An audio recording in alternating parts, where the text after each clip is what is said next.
Hola, le voy a hablar hoy acerca de cruzar fronteras en Europa. Y durante mi discurso voy a hacer referencia a tres acuerdos diferentes. El primero es el acuerdo Schengen. Espero que es algo que han oído de antes. Los otros dos acuerdos son menos conocidos. El primero es la área común de viaje entre el Reino Unido e Irlanda, y el segundo es el pasaporte nórdico de la Unión Nórdico entre países escandinavos. Voy a empezar ahora. Buenas tardes, damas y caballeros. Hoy le hablo de Cologne, Alemania, a donde he estado los últimos meses. No es la primera vez que vivo en Alemania. Hace 30 años atrás vine como estudiante bajo un programa de intercambio de jóvenes canadienses y estadounidenses.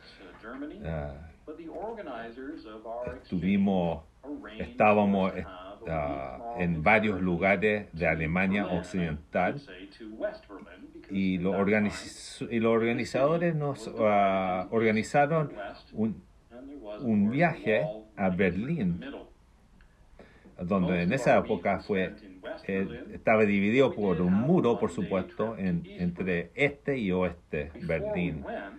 Sí nos tocó un viaje de un día al oriental de Berlín Oriental. Antes de ir teníamos que asistir al seminario especial, un seminario acerca de lo que uno puede y lo que uno no puede hacer en un país comunista. Por ejemplo, no tomar fotos de personal en uniforme. Otro era no tomar modos de transportación pública. El día después de nuestro seminario, nos reunimos en una parada de metro, tomamos un metro para ir de este a oeste, era la forma designada, y nos bajamos en un punto de control preestablecido, y lo primero que hizo una de las compañeras fue tomaron una foto, una compañera de la estación. Inmediatamente aparecieron dos guardias fronterizos y la detuvieron. Por el resto del día, no fue hasta que volvimos del oriente al occidente, a donde la recogimos y la dejaron en libertad. El cruzar de un país europeo uno al otro no era lo más fácil necesariamente. Hoy es totalmente diferente. Eso sí, toda Alemania, ambos este y oeste, es parte de la zona Schengen. Y para que ustedes puedan entender, la área o la zona Schengen es importante destacar dos cosas. Una es la compostura del Schengen, y también voy a hablar de algunos de los desafíos que enfrenta esta zona. Empecemos con la compostura. La mayoría de los Estados miembros de la Unión Europea también son miembros de Schengen. ¿Y esto qué significa? Significa que hay que cruzar la frontera de un país al otro. Otros no tienen que mostrar su pasaporte, presentar su pasaporte en el control. Así funciona la mayoría del tiempo.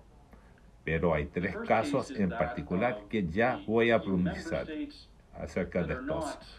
El primero, estados de la Unión Europea que no son parte del Schengen, por lo menos no todavía. Por ejemplo, Chipre, Bulgaria y Rumania. Ellos tienen una obligación legal de unirse a Schengen, y el proceso de unirse tienen que satisfacer varios requisitos básicos y luego obtener consentimiento unánime de todos los miembros actuales de Schengen. Entre los países como Rumania y Bulgaria han intentado obtener este consentimiento, pero no han sido exitosos. El segundo son que los miembros de la Unión Europea que no son miembros de Schengen y no tienen intención de formar parte del acuerdo, como el Reino Unido e Irlanda. La posición del Reino Unido, bastante sencilla, siempre se sostiene que tenían que mantener el control sobre sus propias fronteras. Mientras Irlanda, que tenían un acuerdo tácita con el Reino Unido, la área común de viajar, y Irlanda básicamente se enfrentó a la decisión de reunificarse al área común de viaje o ser parte de Schengen. Irlanda eligió la área común de viaje. Y yo, si estuviera en Irlanda también, honestamente, probablemente habría tomado la misma decisión. Estas dos economías de Irlanda y Reino Unido están muy interconectados, vinculadas. En 2014, Irlanda importó más de 27 mil millones de libras de bienes del Reino Unido. Estos son bienes, no personas, ¿cierto? Pero claro, el flujo de bienes es un indicador de la conexión entre las dos economías.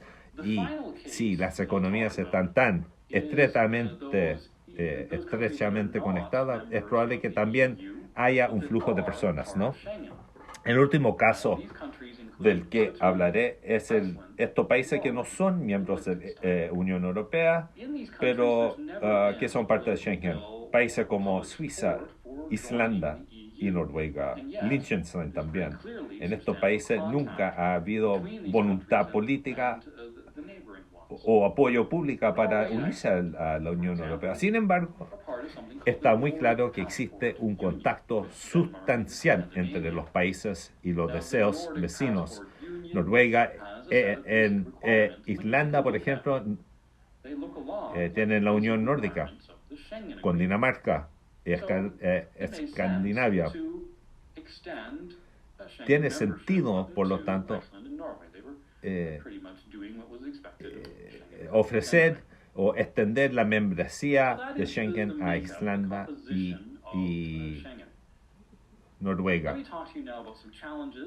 Eso es la composición de Schengen. Pero permítanme hablarle ahora sobre algunos desafíos y explicarle por qué Schengen quizá está no asegurado el futuro. En algunos acontecimientos recientes han proyectado algunas sombras sobre Schengen. Por ejemplo, algunos atentados en París en el otoño de 2015 y algunos ataques en Bruselas. La gente ahora reconocieron que hubo movimientos de personas de Francia y a Bélgica, y que si hubiera habido controles más estrictos, quizás sería otro resultado. Muchos, por lo tanto, miembros Schengen han tomado o quieren tomar medidas debido a los movimientos migratorios que están ocurriendo en Europa. Por ejemplo, en septiembre pasado, Alemania reintrodujo controles de pasaporte en su frontera con Austria. Alemania aceptó 1 millón de migrantes en el 2015. En enero, Suecia hizo lo mismo y rechazó la entrada a 21 personas que cruzaban la frontera con Dinamarca sin su identificación con foto. La razón por esto es bastante sencilla. Había más de 160.000 personas que solicitaron asilo en Suiza. Y esto significó que Suecia iba a acoger más refugiados que cualquier otro país de la Unión Europea. Alemania impuso controles, Austria hizo lo mismo, y Suecia, cuando Suecia lo hizo, los otros países también. los inmigrantes buscando a dónde vivir, se le hizo mucho más complicado estos nuevos controles. Han habido muchas reacciones a esta situación. Por ejemplo, la Comisión Europea ha estado estudiando algunos cambios o enmiendas al acuerdo de Schengen. Por ejemplo, el Frontex, que es la agencia fronteriza de la Unión Europea, ahí están viendo lo que hace esta agencia. Esta enmienda también puede requerir que los miembros o ciudadanos de los Estados miembros van a tener sujeto al control de su pasaporte y que los datos de seguridad van a ser verificados. Actualmente, si usted no es un ciudadano de estos Estados miembros, es sujeto a este tipo de control. Ahora van a imponer este control quizás a todos, irrespectivo de donde sean. La razón por qué creo que esto no va a ser suficiente para o como solución, porque no va a abordar la situación actual o lo que está causando a las personas buscar en primer lugar a dónde vivir. Entonces pienso que estas medidas seguramente van a fracasar, no van a ser efectivos y no van a resolver el problema. Si pienso a mi experiencia hace 30 años atrás, sé que el muro de Berlín dividió a las personas alemanas. Tengo una sensación que esas tensiones que se están creando actualmente por los acontecimientos actuales van a crear algo similar nuevamente. Muchas gracias.